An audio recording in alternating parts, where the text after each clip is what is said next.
আসসালামু আলাইকুম সবাইকে। আশা করি তোমরা সবাই অনেক, অনেক ভালো আছো। আজকে তোমাদের সাথে যে গুরুত্বপূর্ণ বিষয় নিয়ে কথা বলব সেটা হচ্ছে ৭ দিনে অর্ধবার্ষিক পরীক্ষার কিভাবে আমরা প্রস্তুতি নিব এবং রিভিশন মাস্টার প্ল্যানটা আমাদের কি হবে সেটা নিয়ে। তো আসলে দেখো যে ৭ দিনের ভিতরেই তুমি যদি চিন্তা করো যে তুমি আসলে একাডেমিক লাইফে কিছুই পড়াশোনা করোনি, ৭ দিনের ভিতরেই চিন্তা করতেছো A to Z তুমি পড়ে শেষ করে দিবা। ইম্পসিবল যে এমন না। এসএসসির পড়াও পড়া কমপ্লিট করে পসিবল। সেখানে এটা তো তোমার অর্ধবার্ষিক বা প্রি টেস্ট পরীক্ষা। সো এটাও ইম্পসিবল না, এটাও পসিবল। বাট এখানে একটা কথা আছে। সে কথাটা কি? ধরো তোমার কাছে যদি ৭০ দিন থাকতো তাহলে তুমি দিনে ১ ঘন্টা করে পড়েও কমপ্লিট করে ফেলতে পারতা। এখন তোমার কাছে ৭ দিন আছে, ৭০ ঘন্টা যদি পড়তে হয় তাহলে তোমাকে দিনে ১০ ঘন্টা পড়তে হবে। তোমার প্রিপারেশন নেওয়া অথবা পরিশ্রম এই ২ টার ইনটেনসিটিটা এত লেভেলে বেড়ে যাবে। এই জিনিসটা খালি মাইন্ডসেটে নিতে হবে। বাট তুমি যদি আসলে ডিটারমাইন্ড হইতে পারো, তুমি যদি আসলে নিজেকে নিজে এই জায়গার ভিতরে নিয়ে আসতে পারো যে না ভাইয়া আমি by hook or by crook এটা কমপ্লিট করব, তাহলে অবভিয়াসলি তুমি যদি একেবারে শূন্য থেকে শুরু করো তাও এই প্ল্যানটা তোমার খুব ভালো মতন কাজে লাগবে। আর তুমি যদি চিন্তা করো যে ভাইয়া আমি হচ্ছে রিভিশনটা দিতে যাচ্ছি, আমার তো মোটামুটিভাবে কমপ্লিট হয়েছিলই, টুকটাক কিছু জিনিসপত্র বাকি আছে, এখন আমি কিভাবে পড়তে পারি ৭ দিনের ভিতরে কিভাবে এই জিনিসটাকে গুছিয়ে ফেলবো, তাহলে তোমার খুব ভালো মতন কাজে লাগবে। প্রথমে আমাদের বুঝতে হবে যে আমাদের আসলে এসএসসি পরীক্ষার মধ্যে যেহেতু শর্ট সিলেবাসের পার্ট টুকুর মধ্যে আছে, সো মানে যদি ক্লাস 10 এর কথা বলি তাহলে, আর আলটিমেটলি তো পুরো বই না, আমরা তো বুঝতেছি। তো এই শর্ট সিলেবাসের পার্টটুকুর মধ্যে থেকে যে কোয়েশ্চেনগুলো হবে, কোয়েশ্চেনের নতুন প্যাটার্ন আসছে, সেখানে এসকিউ আসবে, হ্যান ত্যান সায়েন্স নন সায়েন্স সাবজেক্টগুলোর ভিতরে নতুন কিছু ধরন ইমপ্লিমেন্ট হচ্ছে। বাট মোদ্দা কথা পড়ে তো আমাকে কমপ্লিট করতেই হবে, সেটা সম্পর্কে সম্যক জ্ঞান রাখতে হবে, তাহলে যেন আমি উত্তর করতে পারি। সো এই সম্যক জ্ঞান অর্জন করার জন্য আমি কি কি টিপসগুলো ফলো করবো জাস্ট ৭ দিনের মধ্যে গোছানোর জন্য।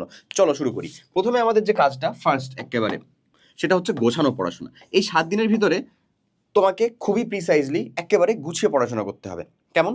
ধরো তোমার টাইম ওয়েস্টের যে পরিমাণটা আগে হইতো, আরে সময় তো আছে ২ দিন ৪ দিন ৫ দিন, আরে পড়বো নি পরে ছুটির আগে পড়বো হ্যান ত্যান এরকম সব কিছু মিলায় টিলা, মানে আল্টিমেটলি তুমি ধরো ভিডিওটা এই সময়ে দেখতেছো একেবারে ঈদের পরে, তোমার কাছে ৭ দিন না ১০ দিন মতন সময় আছে বা ১৫ দিন মতন সময় আছে, বাট আল্টিমেটলি তুমি চাচ্ছ যে ৭ দিনের ভিতরে কমপ্লিট করে তারপরে একটা রিভিশন কমপ্লিট করবা, এই সেই এগুলো কিছু কমপ্লিট করবা।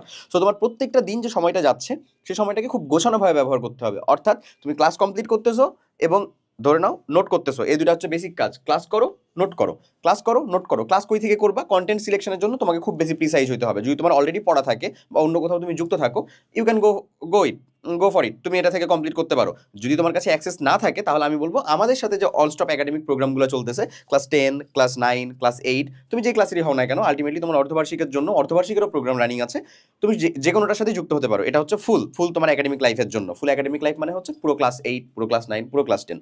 ডেমো ক্লাস তুমি দেখতে পারবা, ডেমো ক্লাস দেখে তারপরে সিদ্ধান্ত নিতে পারো। সো তোমার ধরো একটা ১.৫ ঘন্টার ক্লাস বা একটা ১ ঘন্টার ক্লাস, যে চ্যাপ্টারটা আছে সেটা টোটালি ৩টা বা ৪টা ক্লাসে বিভক্ত আছে।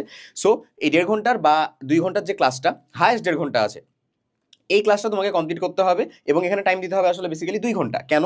কারণ তুমি ক্লাস করবা হচ্ছে ১.৫ ঘন্টা অবভিয়াসলি, এবং বুঝে বুঝে যে নোট করার জায়গাটা সেটা তো তোমাকে ফিল আপ করতেই হবে। এটাকে আমি গোছানো বলতেছি। আগে একাডেমিক লাইফে পড়ার সময় আর এখনকার পড়ার সময়ের ভিতরে পার্থক্যটা হচ্ছে, আগে একাডেমিক লাইফে পড়ার সময় দেখতা যে তোমার কাছে যেহেতু ছুটি আছে কিছুটা খামখেয়ালিতে থাকতো, তুমি কখনো নোট করতা না করতা, কখনো অন্য কারো নোট দেখা পরে এসে উঠায়াতা বা তুলতা, নো প্রবলেম, সেটাই একাডেমিক পর্যন্ত ঠিক ছিল। বাট যখন তুমি একটা প্রেশারের মধ্যে চলে আসছো অলরেডি, যে তুমি দেখতে পাচ্ছ কয়দিন পরে তোমার পরীক্ষা, তখন তোমাকে অবশ্যই আরো বেশি প্রিসাইজলি পড়াশোনা করতে হবে। ওকে, এরপরে চলে আসো নতুন যা কিছু পড়বা সেটা সম্পর্কে কিছু একটু মানে ভালো মতন খেয়াল রাখতে হবে। তোমার কাছে যেহেতু ৭ দিন বাকি আছে, তাহলে আমি ধরে নিতে পারি তুমি অবভিয়াসলি স্কুল কোচিং প্রাইভেটের ভিতর থেকে কিছু না কিছু পড়ছো, না হলে আমাদের অনস্টপ একাডেমিক প্রোগ্রাম থেকে কিছু না কিছু অবভিয়াসলি কমপ্লিট করছো, কিছু না কিছু পার্ট মাস্ট বি কমপ্লিট করছো। এখন নতুন যা কিছু পড়বা সেটা নিয়ে তোমার চিন্তা রাখতে হবে কনসেপ্ট, তোমার চিন্তা রাখতে হবে কোশ্চেন, মানে খুবই প্রিসাইজলি জাস্ট কনসেপ্ট। কনসেপ্ট মানে কি? একেবারে মুদ্রা যে কনসেপ্টটুকু, এটা তুমি কই থেকে পেতে পারো? যদি চাও যে ভাইয়া আমি ক্লাস দেখে, মানে ক্লাসে তো সম্পূর্ণই সবকিছু পড়ানো হচ্ছে, একেবারে টু দ্য পয়েন্ট যদি আমি চাই, তাহলে আমি যদি নিজে পড়তে চাই, তাহলে আমি তোমাকে কি বলবো, তুমি জাস্ট দাগানো বইটা কমপ্লিট করো। তোমার যে চ্যাপ্টার আছে প্রত্যেকটা সাবজেক্টের দাগানো বই তোমাকে এই প্রোগ্রামের সাথে ইবুক ভার্সনটা দিয়ে দেওয়া হবে। সো দাগানো বই থেকে কিন্তু আসলে বোর্ড বইয়ের উপরে তো কিছু নাই, ক্লাসগুলো তো বোর্ড বই থেকেই নেওয়া। দাগানো বইয়ের মাধ্যমে সুবিধাটা কি হয়? খুব অল্প সময়ে তুমি আসলে টোটাল পড়াটা কমপ্লিটও করতে পারো এবং জানতে পারো বা বুঝতে পারো যে আসলে কোশ্চেনগুলো কোন কোন টপিক থেকে আসে এবং কোনগুলো সব থেকে গুরুত্বপূর্ণ এই চ্যাপ্টারের মধ্যেকার। সেটা তোমার জন্য সুবিধা। তাই দাগানো বইটাও তুমি কমপ্লিট করতে পারো কনসেপ্টের জন্য। তারপরে কোশ্চেন সলভটা কই থেকে করবা? এখানে এক্সাম দেওয়া আছে, সেখান থেকে করতে পারো। এখানে এসএসসি সাজেশনের ইবুক ভার্সন দেওয়া আছে, সেখান থেকে কমপ্লিট করতে পারো। অথবা তোমার কাছে কোনো গাইড বই যেটা তোমরা একেবারে শুরুতে কিনো বা নাও, আমাদের অল ইন ওয়ান মাস্টার বুক আছে, গাইড বই অথবা আগের বছরের test paper, what ever it is, যেটাই থাকুক না কেন তোমার কাছে, সেখান থেকে কমপ্লিট করবা। সো তুমি কোয়েশ্চেন সলভটা বেশি করবা, বেশি বেশি কোয়েশ্চেন সলভে প্র্যাকটিস হবে। এই যে এখানে ধরো ৩ নাম্বার এটা রেখেই আসি, ফোকাস অন কোয়েশ্চেন। এই সময়টাতে বিশেষ করে যখন সময়টা আমার অল্প হয়ে গেছে, তখন কনসেপ্টের থেকে বেশি যাওয়া হচ্ছে কোয়েশ্চেনে। কজ আমি তুমি সবাই জানি আমরা পড়া শেখার থেকে বেশি বিশ্বাস করি আসলে বেশি ভালো মার্ক পাওয়াতে। এবং ভাই বিলিভ মি, তুমি যদি আসলে কোয়েশ্চেনের উত্তর করতে পারো তাহলে তুমি মার্কটা পাও। তুমি ধরো অনেক কিছু জানো, অনেক কিছু পারো, বাট যে কোয়েশ্চেনটা আসছে যে ওই স্পেসিফিক ওই উত্তরটা করতে পারলা না, বা স্পেসিফিক ওই উত্তরটা করতে গিয়ে ভুল উত্তর করলা, তুমি কি ভালো মার্ক পাবা না, এবং তোমাকে প্রথম জাজ করা হবে কি দিয়ে, ওই রেজাল্ট দিয়ে। সো আমরা আসলে এই সময়টার ভিতরে সব থেকে বেশি ফোকাস করবো হচ্ছে কোয়েশ্চেনে, কনসেপ্টের থেকেও কোয়েশ্চেনে। এখানে প্র্যাকটিস যতটা পারবো এই সময় বেশি বেশি প্র্যাকটিস করবো আমরা, যতটা পারা যায়। কই থেকে প্র্যাকটিস করবো? সিম্পল হিসাব, আমরা প্র্যাকটিস করবো হচ্ছে হয় গাইড বই, নাহলে টেস্ট পেপার, নাহলে আমাদের কিউএনএসএসসি সাজেশন আর সাজেশন উইথ সলিউশন, এই জায়গাগুলো থেকে আমরা প্র্যাকটিস করবো। প্র্যাকটিসের পরিমাণটা আমরা এখন কনসেপ্ট শেখার থেকেও বেশি পরিমাণে কাজে লাগাবো। কোন সময় বলো? যখন পরীক্ষাটা কাছাই গেছে, 7 দিন 10 দিন দেখতে পাইতেছো, তারপরে তোমার পরীক্ষা, যে সাবজেক্টে যে চ্যাপ্টারটা পড়া হয় নাই সেটাকে তুমি কোয়েশ্চেন সলভ করো, কোয়েশ্চেন সলভ করে যাও। কনসেপ্টটা কই থেকে বাবা? ওই দাগানো বইয়ের জন্য, অথবা তোমার কাছে যদি মনে হয় যে না ভাই এই চ্যাপ্টারটা আমি কনসেপ্টটা একটু ক্লিয়ার করে নিই, চ্যাপ্টার থেকে কোয়েশ্চেন আসবেই এবং এটা আমি উত্তর করবই, তাহলে অবভিয়াসলি তুমি আমাদের যে কম্প্যাক্ট ক্লাসগুলো আছে সেগুলো দেখে একেবারে সুন্দর মতো নোট করে ফেলবা। এই ক্লাসগুলো যেগুলো তোমার চ্যাপ্টার আসলে কোচিং হোক, স্কুল হোক, অথবা হচ্ছে টিউশনে হোক পড়ানো হয়ে গেছে, সেই চ্যাপ্টারের মধ্যেও যেখানে গ্যাপ আছে সেগুলোকেও সুন্দর মতন ওই ক্লাসের আন্ডারে নিবা এবং ওই স্পেসিফিক টপিকটা দেখবা। তুমি তো টেনে টেনেও দেখতে পারো, 2x স্পিডে দেখে ফেললা, নো প্রবলেম। এটা টোটালি তোমার কাছে, কারণ তুমি একবার অ্যাক্সেস নিলে সব সময় তোমার জন্য, তোমার কাছে যে কোনো সময় অ্যাভেলেবল থাকবে, যে কোনো সময় তুমি এটাতে অ্যাক্সেস করে কম্প্যাক্ট ক্লাসগুলোকে কমপ্লিট করতে পারবা। ওকে, এরপরে চলে আসো 4 নাম্বার যে কাজটা, সেটা হচ্ছে স্পেসিফাই থিংস। স্পেসিফাই থিংস মানে হলো তুমি দেখতেছো তোমার না পড়ার সংখ্যাটা অনেক বেশি, তখন তোমাকে আসলে কিছু যে জায়গা সিলেক্ট করে নিতে হবে, যে আমি আমার মানে 100 চাচ্ছি না, বাট আমি 80 মার্ক ঠিকই পেতে চাচ্ছি। মানে আমি হচ্ছে 75 মার্কের ভিতরে আমার যে প্র্যাকটিক্যাল ছাড়া যে সায়েন্সের সাবজেক্টগুলো যে 75 মার্ক, সে 75 মার্কের ভিতরে আমি চাচ্ছি যেন আমার 80% মার্ক থাকে, 80% মার্ক যেন আমার থাকে। তো সেটা কমপ্লিট করার জন্য কিন্তু তুমি চাইলেই জিনিসগুলোকে স্পেসিফাই করে নিতে পারো। কেমন? সব চ্যাপ্টার থেকে কোশ্চেন তো আসবে অবশ্যই। ধরো আমি যেমন দেখলাম কেমিস্ট্রিতে তোমাদের 4টা চ্যাপ্টার আছে, তার ভিতরে 5 নাম্বার চ্যাপ্টারের কিছু অংশ আছে।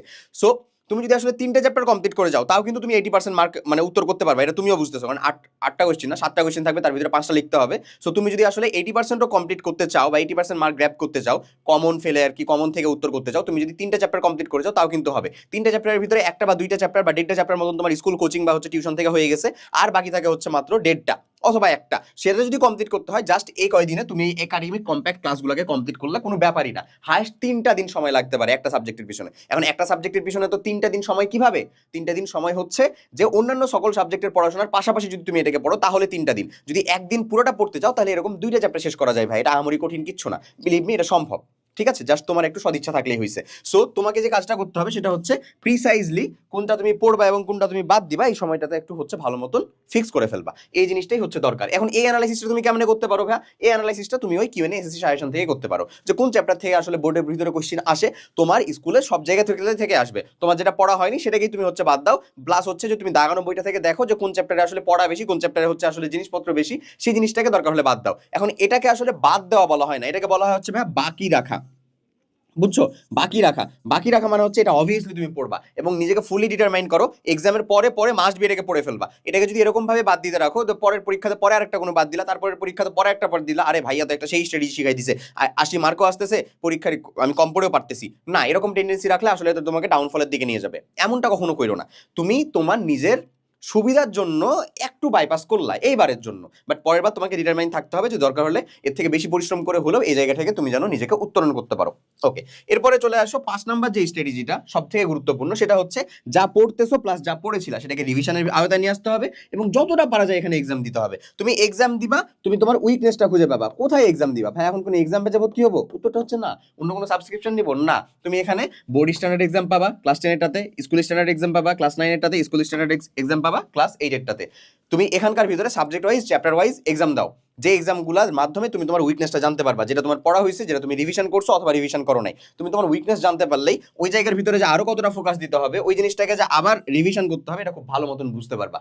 ক্লিয়ার হয়েছে আমার কথাটা? সো আলটিমেটলি প্রচুর এক্সাম দিতে হবে জীবনে। এই যে আছে না আমাদের যে জীবনে প্রচুর চিল করতে হবে, এরকম এরকম তোমার টেন্ডেন্সিটা থাকে যেন প্রচুর এক্সাম দিতে হবে জীবনে।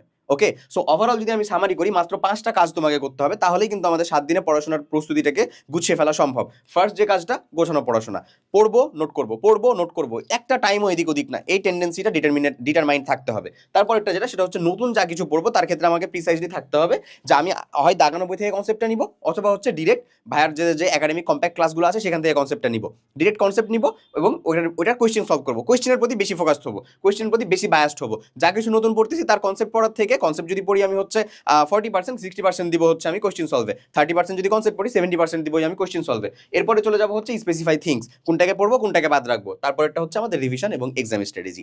টোটালি এই 5টা জিনিসটাকে ফলো করো। জাস্ট এই যে যেরকম ভাবে বুঝাইতেছি বোঝো। এটা আমি, এটা তুমি, এটা হচ্ছে আমার কথা শুনে কমপ্লিট করা মানুষজন। বোঝা গেছে? বুঝো, অবভিয়াসলি এটা পসিবল। ডেসক্রিপশন বক্সে তুমি এটা লিঙ্ক পাবা। হাফ ইয়ারলি প্রোগ্রাম থেকে শুরু করে হচ্ছে টোটাল ইয়ার ফাইনাল প্রোগ্রাম সম্পূর্ণটাই পাবা। যে কোনোটাই অ্যাভেল করে ফেলতে পারো। It's totally up to you. সবাই অনেক অনেক ভালো থাকো। দেখা হচ্ছে পরীক্ষার পরে আবার অন্য কোনো একটা ভিডিওতে। আল্লাহ হাফেজ। আসসালামু আলাইকুম।